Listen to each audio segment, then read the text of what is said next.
քո երազանքները թող դուրս չգա քո տեսիլքի սահմաններից։ Ես խնդրում եմ շատ կարևոր բան ասա։ Մեր երազանքները չպետք է դուրս գա մեր տեսիլքի սահմաններից, որովհետև մինչև որ դու տեսիլք չստանաս, ինչի մասին դու երազես։ Նախ եւ առաջ քեզ պետքա տեսիլք, որ դու տեսիլք ունենաս։ Իսկ երազանքները, ինչ է երազանք։ Երազանքները, ես էլ ունեմ իմ սահմանումը երազանքների հետ կապված, օրինակի համար պատահական չէր, որ 51-ում Տեր ասեց գիշեր ու ցերեկ մտածեք իմ խոսքերի վրա, ինչու որ պահեք ու կատարեք նրա միջի գրվածի պես։ Միթե դա երազանքի մասին չէր խոսվում։ Կամ օրինակ ես այսպես եմ ձևակերպել։ Ուրեմն ինչ է երազանքը։ Երազանքը դա ուրեմն պատկերներով մտածելն է։ Մենք պետք է պատկերներով մտածենք եւ դա կլինի մեր երազանքը։ Իհարկե պատկերներով մտածել Աստծո խոսքի շուրջ։ Դուք գիտեք, որ ամեն մի խոսք ունի իր մեջ պատկեր, նկար, կերպարանք ունի իր մեջ։ Ամեն մի խոսք ունի իր մեջ կերպարանք, պատկեր։ Օրինակ, գնդակ։ Օրինակ, դեղցի ծառ ու լիքը հասուն պտուղները վրան կախված։ Այն ինչ որ ես ասում եմ, դու այդ խոսքերի մեջ պատկեր ես տեսնում։ Դու էդի տեսար, ես հաստատ գիտեմ, որ դուք տեսակ դեղցի ծառը հասուն պտուղներն էլ վրան կախված, հա։ Ուրեմն ցանկացած խոսք իր մեջ ունի պատկեր, նկար։ Երբ որ խոսքը ասվում է, առավել եւս Աստծո խոսքը, Աստվածաշնչի ամեն մի խոսքը իր մեջ ունի պատկեր։ Ուրեմն ես ուզում եմ մենք բացենք Աստվածաշունչը Հռոմեացիների 12-րդ գլուխը ու մենք կարդանք առաջի 3 խոսքերը։ Ուրեմն մի կարևոր բան ասեմ, սիրելիներ, որ երբ որ դու ուզում ես մի գործողություն անել, անպայման գործողությունը որպեսզի վերջնական կատարվի, պետք է դրան մասնակցի քո հոգին, քո շունչը, բանականությունը քո եւ քո մարմինը պետք է անպայման մասնակից լինի։ Իսկ այստեղ Հռոմեացիների 12-րդ գլխի հենց առաջի խոսքում ասում է. աղաչում եմ եղբայրներ Աստծո ողորմությունով կներեք ես ագնոսներս տնեմ, որ ավելի լավ կարդամ, հա, որ ձեր մարմինները ներկայացնեք կենդանի զոհ, սուրբ եւ Աստծուն ընդունելի պատարագ։ Այսինքն, մինչեւ դու քո անձը, քո մարմինը չբերես Աստծո առաջ, դու չես կարա հաջորդ քայլը, ստեղ տեսեք երկրորդ խոսքը ասում է, եւ մի կերպարանվեք, նորից խոսում է կերպարանքի մասին, մի կերպարանվեք այս աշխարհի կերպարանքով, հապա նորոգվեցեք ձեր մտքի նորոգությունով։ Երազանք նույնպես նշանակում է նորոգվել մտքի նորոգությունով։ Ես այստեղ իմ բառերով եթե թարգմանեմ, մի կերպարանվեք այս աշխարհի կերպարանքով, այլ Աստծո խոսքի պատկերը ունեցեք։ Ոչ թե աշխարհի պատկերը կերպարանքը ունեցեք, այլ Աստծո խոսքի կերպարանքը ունեցեք ձեր սրտերի մեջ։ Շատ անգամ մենք մտածում ենք, պատկերներով մտածում ենք, խորում ենք, երազում ենք, կարելի ասել, բայց մենք ուշադրությունը չենք դարձնում հենց դրա վրա։ Բայց մենք պետք է սովորենք պատկերներով մտածել եւ հենց դա նշանակում է երազել։ Տեսեք տեսիլքի ու երազանքի տարբերությունը որն է, սիրելիներ։ Տեսիլքը դա այն գլխավոր նկարն է, այն գլխավոր պատկերն է, վերջնական դա այն պատկերն է, որին մենք պետք է հասնենք։ Դա տեսիլքն է, որ միշտ կարա դրված լինի մեր առջև։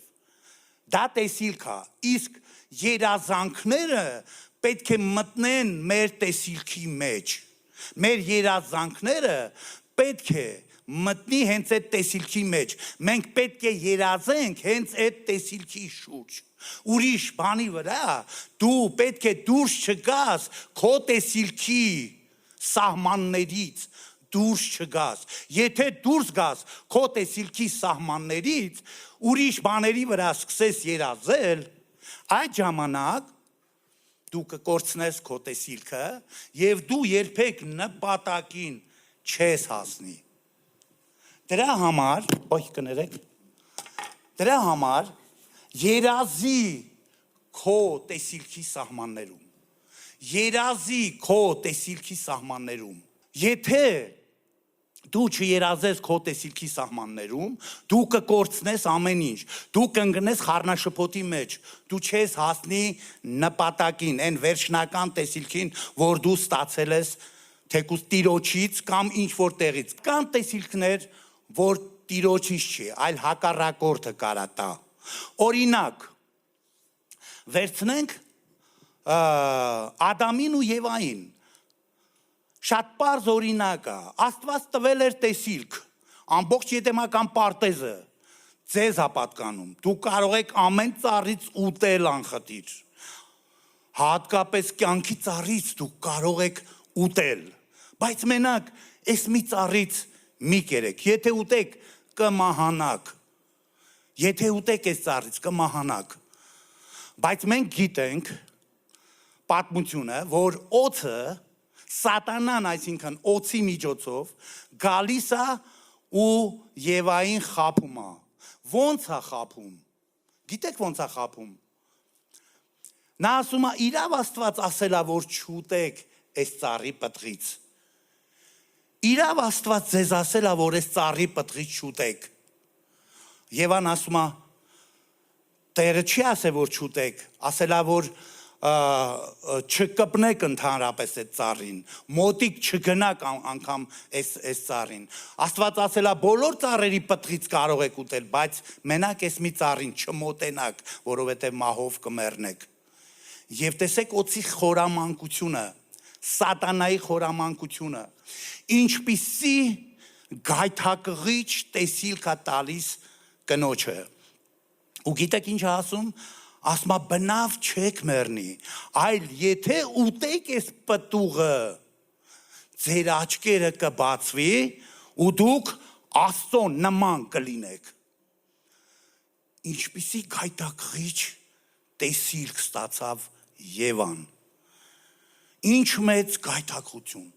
Աստծո նման կլինես։ Նրանք Ադամն ու Եվան շատ լավ գիտեին, թե Աստված ինչ կերպարանք ունի։ Ադամն ու Եվան շրջում էին Աստծո հետ, ճանաչում էին Աստծուն, տեսել էին Աստծո փառքը, տեսել էին Աստծո զորությունը, Աստծո մեծությունը տեսել էին։ Իհարկե կուզեին Աստծո նման լինել։ Ով չէր ուզի Աստծո նման լինել։ Ինչպիսի գայթակղիչ առաջարկ արվեց Եվային կնոջը։ Ու հիմա տեսեք Գլխավոր տեսիլքը, ես ասում եմ, որպեսզի մենք կարողանանք ճիշտ զանազանենք, թե որն է տեսիլքը, որն է երազանքը։ Ուրեմն գլխավոր տեսիլք ստացավ Եվան, կինը, Աստծո նման կլինես։ Հիմա, ու երբ որ տեսիլքը, քանի դեռ տեսիլքը չես ստացել, դու չես կարա երազես մի բանի մասին։ Դու պետք է տեսնես կատարված ինչ որ մի բան, որ դրա մասին երազես։ Հիմա Եվան մտածում էր, երազում էր, օր ու գիշեր, երազում էր, թե ուրեմն ինձ մնում է մի բան։ Ես ենթադրում եմ, որ Եվան այսպեսի մտքեր ուներ, ուրեմն Աստված ինձնից գաղտնի է պահել, որ ես չուտեմ։ Ահա թե որտեղ է գաղտնիքը։ Նա չէր ուզում, որ ես իրան նման լինեմ միգուցե։ Դրա համար էլ Աստված ինձ արգելել էր այդ պտուղը որ ուտեմ։ Փաստորեն եթե ես ուտեմ, ես նրա նման եմ լինելու։ Ուրեմն ինչ, ինձ մնում է որ ուտեմ այս պտուղը, որ նրան նման լինեմ։ Ինչպիսի գայթակղիչ առաջարկ, որպիսի նրան նման լինեմ, ուրեմն ես պետք է ուտեմ այդ պտուղը։ Ու տեսեք, որտեղ է երազանքը։ 6-րդ խոսքում տեսեք ինչ ասում, 3-րդ գլխի 6-րդ խոսքը Ծննդոց։ Եվ կինը տեսավ, եւ թե որ ծառը լավ էր ուտելու համար, եւ թե հաճելի էր աչքերին, եւ փափակելի էր ծառը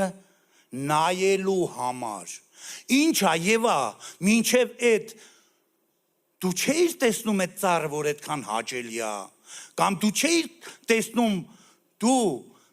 մինչև այդ ինչու չէիր փափագում ուտես այդ պտղից, Եվա, հա? Մինչև այդ ինչի չէիր անում, այդքան գեղեցիկ ծառ էր, այդքան լավ պտուղ ուներ այդ ծառը, ինչ եղավ քեզ, որ հիմա փափագում ես անգամ ուտել այդ պտղից, որովհետև ինքը ստացել էր գայթակղիչ տեսիլք, Աստծո նման կլինես, Աստծո նման լինելու համար։ Ու ինքը ես մտածում եմ, սա մի ժամվա փոխհարաբերություն չէր, կամ մի օրվա,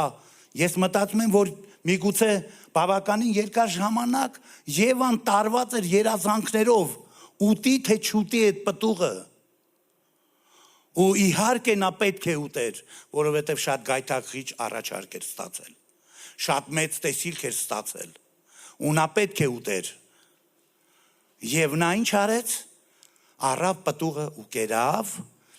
եւ դրանից հետո ասում են նրանց ու տվեց ամուսնուն, ու նրանց երկուսի աչքերը բացվեցին։ Ինչա մինչև այդ փակեր նրանց աչքերը։ Ոչ, նրանց հոգու աչքերը բաց էին, բայց հիմա ֆիզիկական աչքերը բացվեց, ու իրանք տեսան մերկացան արդեն։ Տեսնում եք, գայթակղիչ տեսիլքներ կան, որոնց հնարավոր է հեշտությամբ հասնենք, բայց դա կարա կործանի մեր կյանքը։ Դրա համար մենք պետք է շատ զգուշավոր լինենք։ Ինչ տեսիլք ենք ստանում, ումից ենք ստանում այդ տեսիլքը, որովհետև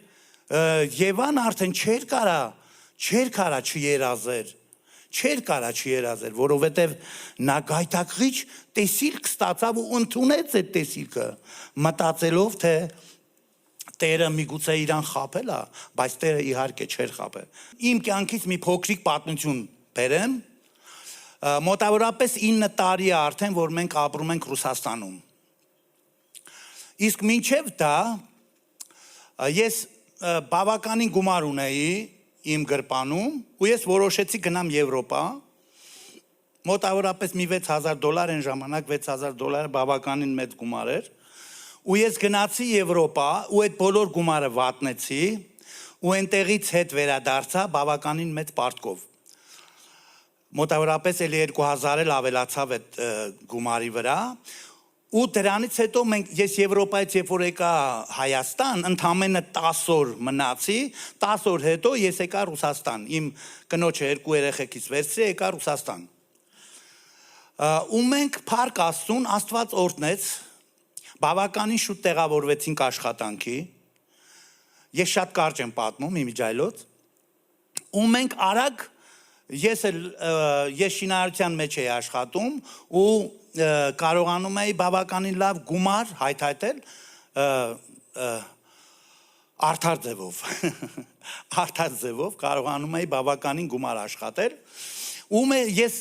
մենք շատ շուտ այդ պարտքերից ազատվեցինք։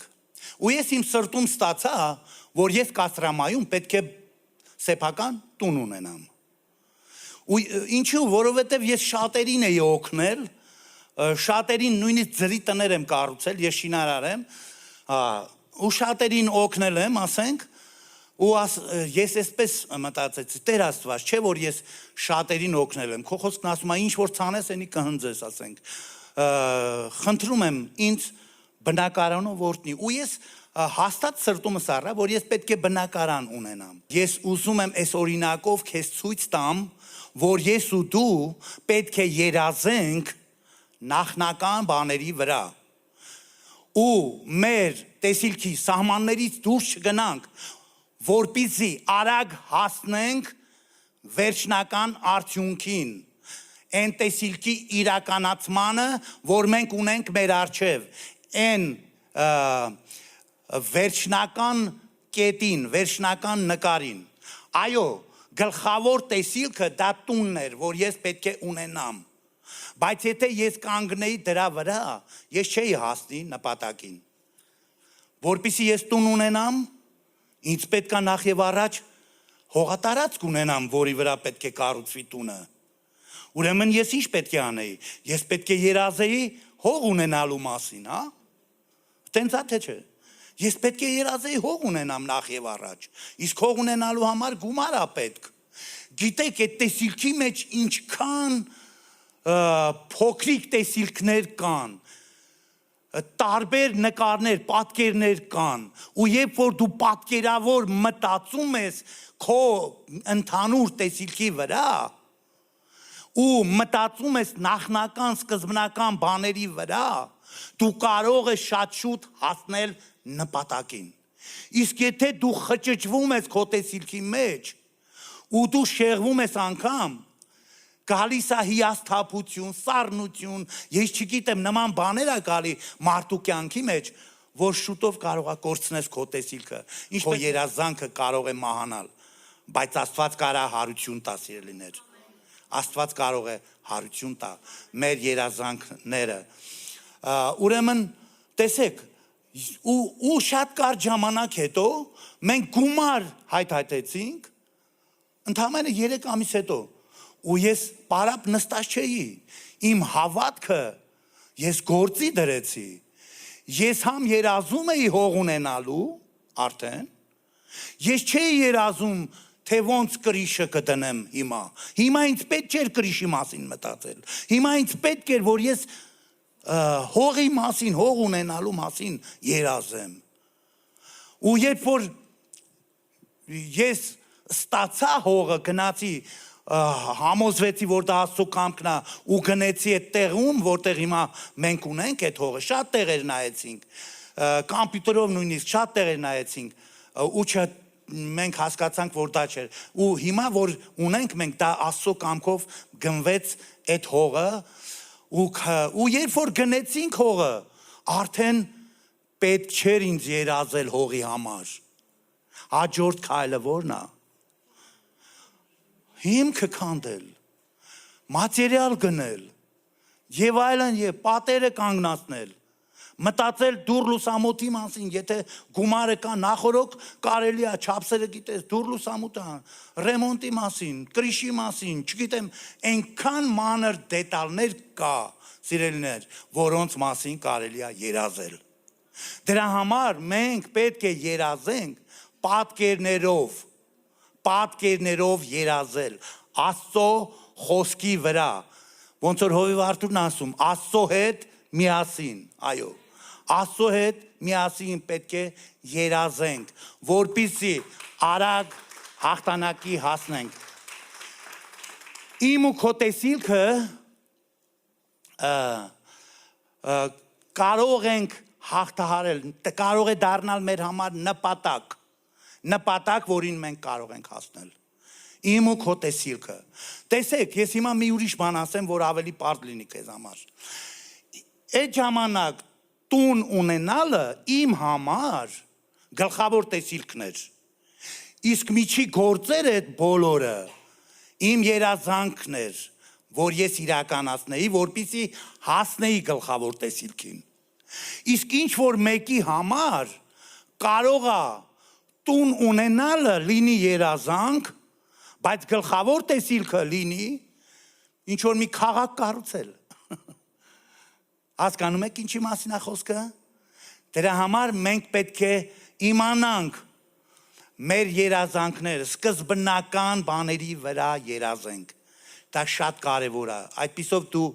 կիմանաս ուր ես գնում, այդպիսով դու չես շեղվի ճշմարիտ ճանապարհից,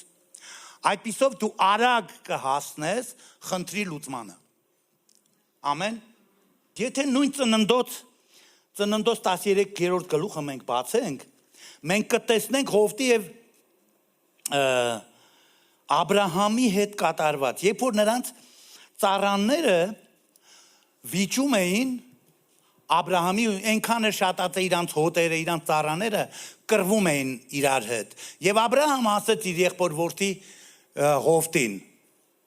Աբրահամը ասեց 10-րդ խոսքից ասեց, որ եթե դու աջ գնաս, ես ձախ կգնամ, եթե դու ձախ գնաս, ես աջ կգնամ։ Եվ 10-րդ խոսքը ասում է, եւ Հովտը իր աչքերը բարձրացրեց եւ տեսավ Հորդանանի բոլոր շրջակայքը։ Ինչ տեսավ Հովտը։ Իր աչքերը բարձրացրեց ու տեսավ։ Աբրահամի միջոցով Հովտը տեսիլք ստացավ։ Ինչ տեսիլք։ Ամբողջ Հորդանանը դա գետ էր, որի երկու ափերով տարածված էր քաղաքները, Սոդոմ Գոմոր քաղաքները, որ մենք գիտենք, որ հետո Աստված այրում է, ծծումբով ու կրակով այրում է այդ քաղաքները։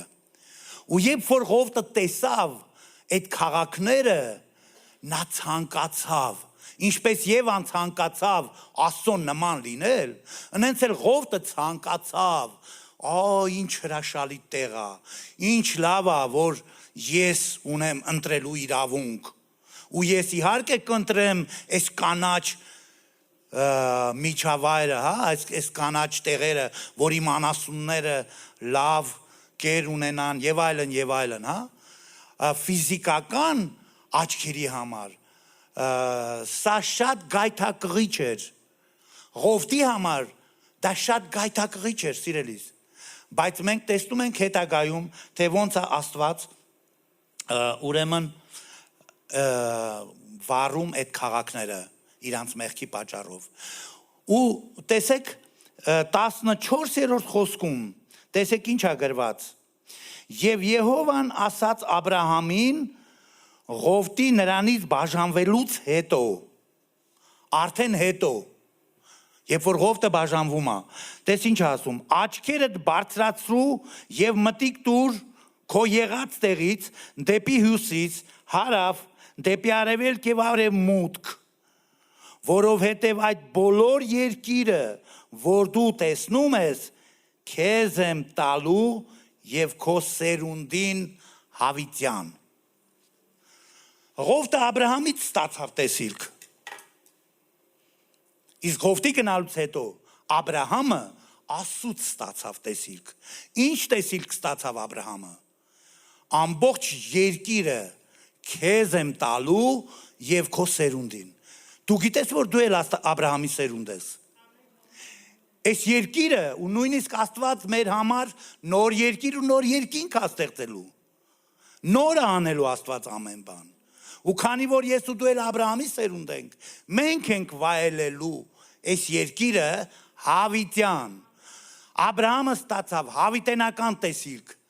բայց դա մի օրվան մի տարվան մեջ չեկավ Աբրահամին։ Դրա համար պահանջվում էր մեծ գին վճարել, որպեսզի հասնել, դրա համար պետք էր շատ երազեր Աբրահամը, պետք էր շատ երազեր, նույնիսկ այնքան շատ երազեց, որ իր գլխավոր տեսիլքից շեղվեց Աբրահամը։ Ոնց շեղվեց իր գլխավոր տեսիլքից։ Եկավ մի պահ, որ մի քիչ երևի մի քանի տարի անցավ ու այդ Աստծո ասածը չիրականացավ, Աբրահամը մտածեց միգուցե Աստված սենց է ուզում ինձ սերունդ տա, թե չէ էլ ոնց։ Իր խելքով մտածեց, թե սենց կարա Աստված ինձ սերունդ տա, մոտեցավ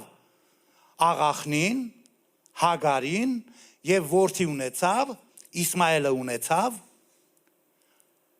որ մինչև հիմա չեմ ուզում ասեմ ինչ։ Հասկանում եք ինչի մասին է խոսքը։ Ուրեմն իսկ Աստված համբերեց այնքան, մինչև որ Աբրահամը զրոյացավ, Մինչև որ Աբրահամ ամբողջովին մեռավ։ Եվ միայն այդ ժամանակ տվեց սերունդ Իսահակին։ Ու Իսահակից ծնվեց Հակոբն ու Եսավը, Հակոբից ծնվեց 12 նահապետները, ու դրանից հետո դարձավ Իսրայել մեծ ազգ, ու մինչև հիմա այդ ազգը կա, սիրելիներ։ Փառք ամենակարող Աստծուն։ Ուրեմն Հիսուսը աշակերտների հետ երբ որ բան էր, ինքը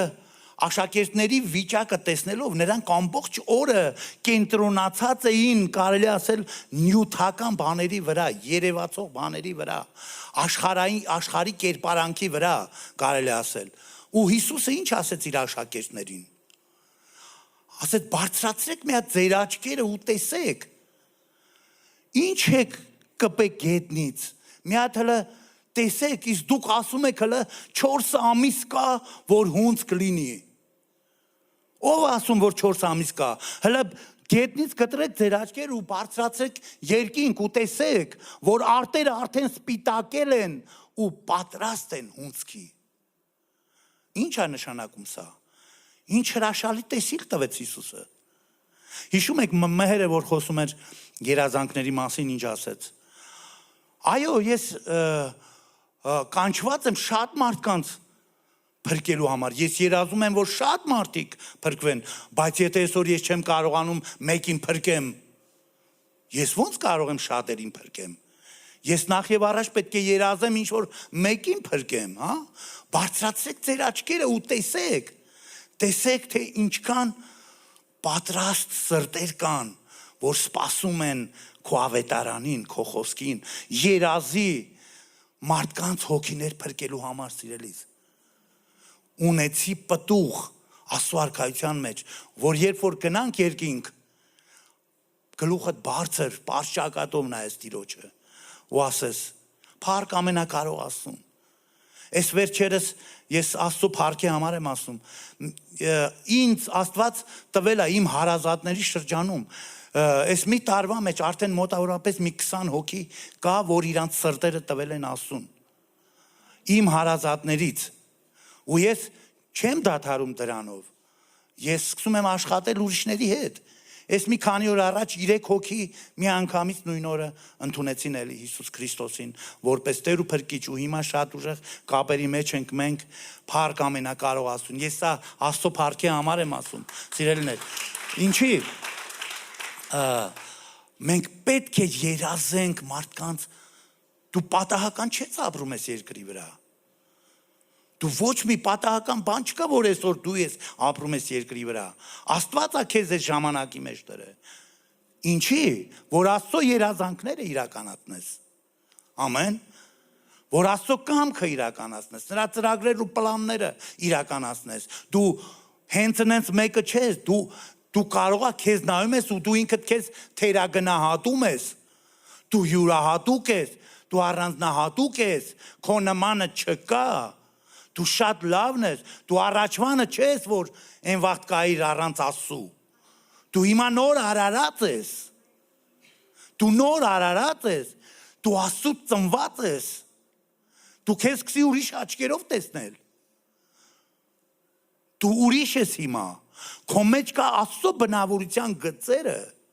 Առաջ դու չէիր կարողանում սիրել մարդկանց, հիմա կարողանում ես։ Առաջ դու չէիր կարողանում ներել մարդկանց, հիմա կարողանում ես։ Դա Աստծո բնավորությունն է։ Ամեն։ Դու հիմա նոր արարած ես։ Եթե այն ժամանակ լիներ, դու չէիր կարա։